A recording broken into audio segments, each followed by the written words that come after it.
Thanks for listening to the Tech Tools for Teachers podcast, where each week we talk about a free piece or two of technology that you can use in your classroom. I'm your host, Shannon Martin. I'm a middle school teacher, technology coach, and personalized learning coordinator for my district. And I'm her producer / husband, Fuzz Martin. And today we're talking about Powtoon and Canva. Powtoon and Canva. But there's a theme, and I'm really excited about it. Oh goodness, you weren't going to tell me the theme before we started the show, so I'm very interested in knowing. It's not even a good theme. Oh, it's a great theme. No, it was okay. So I'm teaching World War II. Okay. With my students right now, and we talk about all these movies that are related to World War II. Like every movie on the planet somehow can tie to World War II. Not really, but it feels that way. Okay. So Avengers. Yeah, I guess. Yeah. See? They're like Dunkirk, Pearl Harbor. Like we're just listing movies. Like, and they're like, let's watch this in class. Tommy Boy. I'm like, we're not gonna watch any of these things in class. But anyway, the movie that came up this week was The Sound of Music. Okay. Yeah. Because the whole thing is based around World War II. Obviously, they're trying to escape from the Nazis. So then, as I'm thinking, this like goes down like this weird Shanna theming, crazy of whatever. So we're on episode 17. So there's the song like you are like 16 going on 17. So I was like, oh my gosh. So this week we're gonna do two of my favorite things. Oh, a few of your favorite things. Oh my goodness. See? It's really in-depth. You're right. Connecting these down. All right. This is what I didn't tell you ahead of time. It's funny that you say that because, and maybe you got this because if you may have not noticed that around the house today, I've been singing Ariana Grande's Seven Rings, which is to the tune of a few of my favorite things. So maybe subliminally you picked that up from me singing. I wish that you would think that. However, I planned this episode 3 days ago, and it's labeled, these are a few of my favorite things. Wow. In the Trello I just board. really like the line in the song where she says, "You like my hair? Gee, thanks. Just bought it." I just think it's funny. And nice. Yeah. And now I feel like a preteen listening to Ariana Grande. On that note, yes, so we were doing a few of my favorite things. Cool. So the first thing of my favorite I know one of these. I don't know what Powtoon is. You don't know what Powtoon is? No. I thought everybody knew what Powtoon was. Well, we're here to enlighten people, including one of the hosts. That's awesome. Okay. I assumed that you had known. No, and we didn't really talk about it. You didn't give me any updates, so I didn't research it. But okay, Powtoon. Yeah. Powtoon is amazing. For those of you that don't know, Powtoon is a nifty little website that you are able. It's creating like presentations, but it's more than just presentations. So you're able to use the Powtoon tools you can create like a slideshow. Okay. You can have the slideshow play automatically like a video. And you can do like voiceovers and audio with it, or you can it can play on its own. But what's really neat about Powtoon is that it will take like slide information, but they've got these cartoons that are already animated that you drop into your presentation. So it's super engaging for students because they're able to have like a little person almost that follows them along, like can follow along the slides, and they can pretend like it's the person's talking, or they can do their audio over it, and the cartoons, even in the free version, the cartoons kind of like wave and move. Yeah. So there's automatic like animation to the slide presentations or the videos. Right. And it's super cool for sharing any kind of content. I like to use it for like how-to videos with students. So if they're walking, like explaining like how to do steps of something, or explaining an argument, it's kind of cool to use a Powtoon with it. So if you log into Powtoon, you'll get like your dashboard, and you're able to choose. There's different like sets of characters. Like the Office characters are free, and they kind of walk through different versions of like the choices of your cartoons. So some of the cartoons you would have to pay for, like in the pro version, but there is a handful like Pleasant Style are free. And depending on the theme you pick, if you want like a cartoon look, there's certain options. There's a whiteboard version, like options. So there's like a set of cartoons that goes with each of those. It's free, and then there's like 10 to choose from, and it's just like a slideshow So you can, on the right-hand side of the screen, once you're in, you can click backgrounds, and you have a bunch of different choices for. You can drop your own pictures into the background, or you can pick, the colors and all that kind of stuff. You can choose your different text features, just like you would in any other like presentation. Drag and drop characters, and then those characters, they have little cartoon props. Okay. So then you can put like little props in there. Like you can have your little cartoon person like on an iPhone, a little cartoon person on a computer, and then you can click the character, and then once you pick your character, you're able to choose the actions that they do. So if you highlight them, they can be sitting and typing. So then you can have your cartoon that you chose, and then you drop the computer in, and then it looks like they're typing like what you're writing for your text in the slides. Sure, yeah. So it's really cool. And I tell my students, it's usually not like, it's not presentation day one when we use it. Right. It's, halfway through the year, or kids that are super, the problem is they go down this like rabbit hole, kind of like my theme this week, but where they're so engaged in making these cartoons do things that they forget that the whole point is the content and teaching us something. But I've seen really cool ones done for like a computers class. The kids did basic jobs. I think I'll put some of those examples down so you guys can see them. So just a couple slides where students were presenting what they kind of like career choices that they were interested in. Yeah. I've also seen it. I had one student, it's one of my students, but it wasn't in my class, found the animals, because there are some like animal cartoons somewhere. He found them in here. I rarely run across all the things that the kids can find in Powtoon. Sure, yeah. And then they can do an audio, and then you can drop audio into a Powtoon. Okay. So he did different cartoon character voices for every cartoon slide, and had like, so the slide, his whole slides were about animation. And so he had a cartoon character explaining the task, and he had a voice for each character as they came up in the Powtoon. And even they had like conversations with different voices, but the time, it was amazing, and the creativity and the content, it was just very cool to see. And it's a student that normally doesn't get engaged, like share. Okay. No, he's engaged, but he's really quiet. Okay. So I had no idea that he could voice like 20 different characters and did it well. Like, it was very cool to see. So Powtoon is kind of another outlet for when you're doing presentations, but it's cool for if you're doing an argument, or if you're going to do like a how-to, like I said. And it's kind of nice too, where you can just, it's a video then. You can just hit play, and it can go through their slides with their audio. And if you're doing some sort of demonstration, or more like a fair type thing where the kids aren't going to be standing up and presenting each time, and someone's going to be sharing videos and stuff like that. It's kind of a cool thing to do. So, Powtoon is super fun, and you can add, cartoon characters into your presentations and animate things and really be creative with it. And the only thing is like a lot of the choices do become pro, where you have to pay for it, but there's plenty of choices when you're working with kids that you need to keep kind of harnessed in on their creativity. Sure, very good. Just so you don't spend too much time on it. But Powtoon. Check it out. Try it out with your kids. And we'll put some examples up at smartandwdi.com. Speaking of characters, if you hear some weird noise in the background, our dog, Alina, is snoring really loudly. She is. Nearby. And she's just snuggling into a blanket. She's, snoring she's away. super comfortable. So if you hear any snoring in the background, we're awake. That's our character. It's the dog. Alina. Yes, Alina's snoring in the background. Yay. Powtoon. Okay, so Powtoon is my first favorite thing.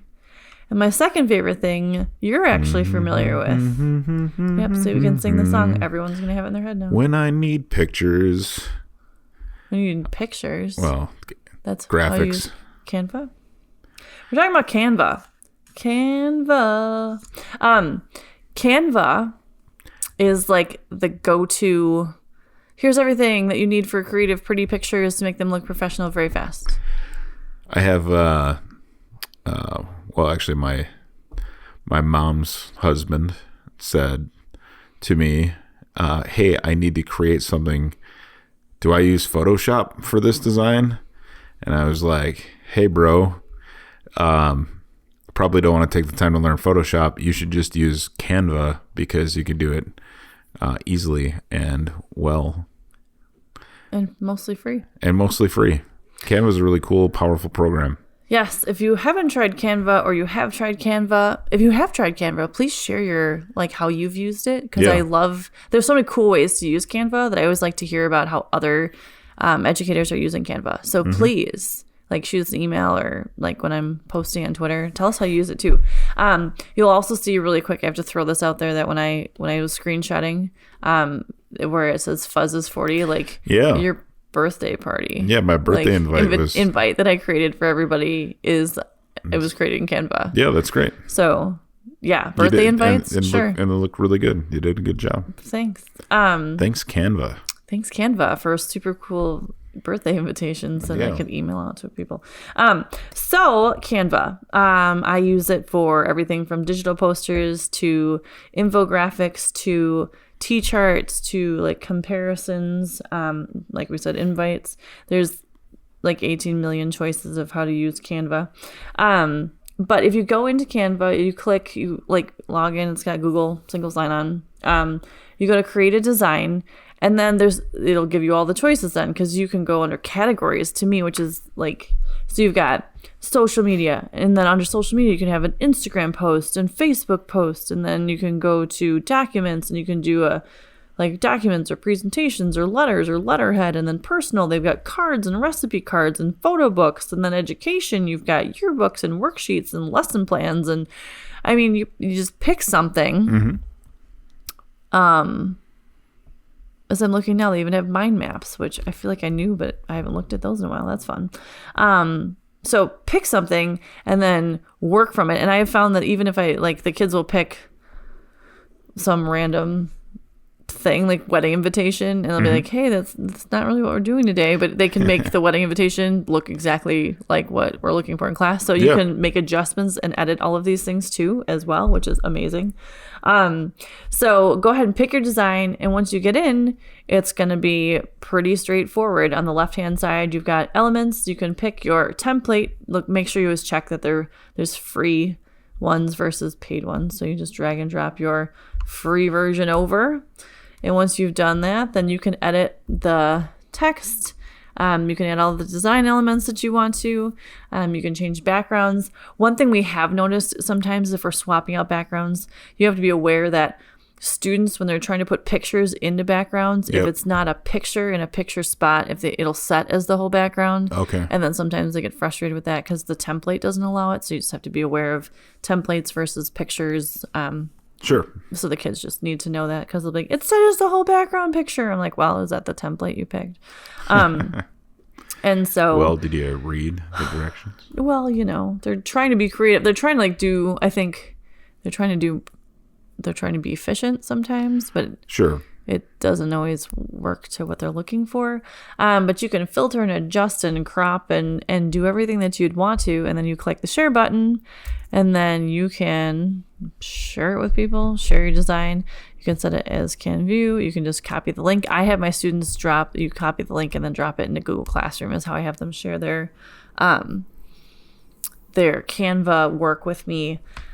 But there's just so many cool things. I have student examples of where we did comparisons of world leaders. At one point we had done an argument about if the Titanic should be completely removed from the bottom of the ocean or if it should stay, because it is where a bunch of people passed away. And so they created argument posters that we hung around my room, arguing whether it should be dug up or not. What was the consensus? A lot of them thought that because so much of it's deteriorating anyway at this point, that they should try to save it. Because even though people are trying to make money on it, the same thing is you're going to lose it all eventually. Which is what most of the kids thought. But they still argued both sides of it. But that was kind of cool. So we made those posters in Canva, and actually we printed them then. A lot of things I keep digital usually, but we did print those and we hung those up. I know our science teacher, it's go to everything in science, whatever they're designing, creating. A lot of things are great in Canva if you use them for a gallery walk, so they can put out their information. It looks great. They just make it full screen and they put it on their Chromebook, and then when they walk around, they have a little gallery walk so they can share information. And it's ready to go, and then they can just share it with me in classroom for grading purposes. Cool. And one other thing in Canva, Or you can talk about how you use Canva too. You've used I it a mean, little it's bit. just more for like designing stuff on the fly when you Yeah.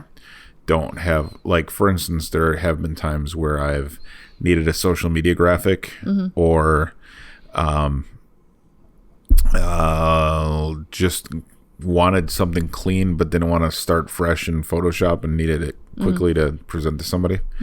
I'll just throw it in Canva because all of their design templates are like really modern looking and not cheesy. It doesn't look like clip art. It doesn't look like something, like a Microsoft template or something like that. Right. It Where looks like really, everyone's seen it 100 times. yeah, like they're actually curating this nice collection so that it looks fresh and up to date. And it's free Right. for most things. For the most thing to get started. Definitely is awesome. Yeah. And two, what I've noticed, and maybe it's been there for a while, I just have not picked up on it, but they have brand colors. So you actually have like a brand kit Yeah. that you can choose from now. And then You could even create logos if you want. They have a logo maker. Yep, they have a logo maker, and then you can choose like fonts, color palettes for brand colors, all that kind of stuff. And for teaching kids to have their brand, as we're getting into like our high school students, design a web page and things like that, and they put together a portfolio, and we're teaching them how to brand themselves, like for jobs and for colleges and things like that, and just like future, like, okay, if you want to market yourself, like, and you want to design things that look clean and are eye-catching, like teaching kids how to create a brand, there's a brand kit in Canva, so they could even do that, and you could have them, especially in like business classes and stuff, and teaching, some real world skills. I think that's pretty cool that they have that in there as well. They also have a photo editor, so you can take photos and make them look better. They've got graphs, so if you need to make graphs for different reports or a math thing or whatever you might be doing, or into an infographic if you need a graph in an infographic. And they just have straight up infographic templates, and they have tons of tutorials and courses that you can check out too. So it's a really super cool tool, and I don't even know. I've never actually run into the pricing side of it because I've always just used the free part. So I only do when students, like, they'll choose, I want this template. I'm like, that's the paid one. Of the 40 free ones, you pick the paid one. Okay, so they get stuck. I'm looking at the pricing roll up right now, and it says, so on the free forever side, you get 2 folders to organize your designs, versus if you pay the $12.95 a month one, you get unlimited. 1 gigabyte of storage for photos and assets, access to 8,000 templates. You can upload your own images and access to millions of photos. Oh, that's starting at $1 each. Okay, so there are some photos that you can also get. But if you go over to the other side, to the paid side, there's like 400,000 free photos, illustrations, templates, and all sorts of other things. So basically, you can get and work free. You can for do a it long free. time. You can do it free and get some really cool stuff and not have to even think about. Right. As long as I've been buying it. using, I've never paid for Canva, and I've used it for lots of things, and I love it, and it's fantastic. So Yeah, and if you ever do need, so if you ever need the full version, you can get a 30-day free trial, but you have to enter a credit card. So kids won't be able to do it. but if you needed to test something out, or if you were creating something maybe for your school or for you're going in front of the school board and you need something super fancy, you could super impressive. You could always do that. Yep. And then cancel it, and then it's technically still free in my book. That is true. Thanks, Canva. Canva is awesome. Yeah, it's a really cool tool. Canva versus Adobe Spark. Yeah, I know, that was my other thought. Adobe Spark, you're using more like photos and picture based. Canva has more template options And more, infographic-y and kind of that kind of So I always think about that. I actually thought about that as we were starting to talk about it. So some things are very similar, but I think Adobe Spark is definitely more like photo friendly versus Canva's like everything but modern and cool and easy to use friendly. Definitely. If you want to learn more about Adobe Spark, you can go to episode 8 of the Tech Tools for Teachers podcast. And if you're ever looking for any of the tools that we talk about on the show, You can always go to our EdTech Directory. So if you go to smartnwi.com and then just click on the EdTech Directory button, and that'll take you to a list of every piece of technology that we talk about on the show with a link to the episode and a link to the tool on each of them. And we've been told it's a very useful tool. And we're still getting done the we haven't hit every letter of the alphabet yet. That's my goal. Next goal. But this episode's not going to do it. We already have C's and P's. I know. There's a lot of P's, but that's okay. Yeah, it's all good. Cool. But these are a few of my favorite things. Thanks, everyone, for tuning in. This has been the Tech Tools for Teachers podcast. If you ever have any questions, you can find me on Twitter at SmartNWI. And if you ever want to get more information on the links and the technology discussed in this episode, you can visit smartnwi.com or on Facebook. Next, new episodes are each week. Thanks for listening. Go educate and innovate. The ideas and opinions expressed on this podcast and the Smart NWI website are those of the author, Shanna Martin, and not of her employer. Prior to using any of the technologies we've talked about on this podcast, please consult with your employer regulations and make sure that they are A-OK with you using them. This podcast offers no guarantee that these tools will work for you as described, but we do indeed hope they do. We'll talk to you again next week. These were a few of our favorite things.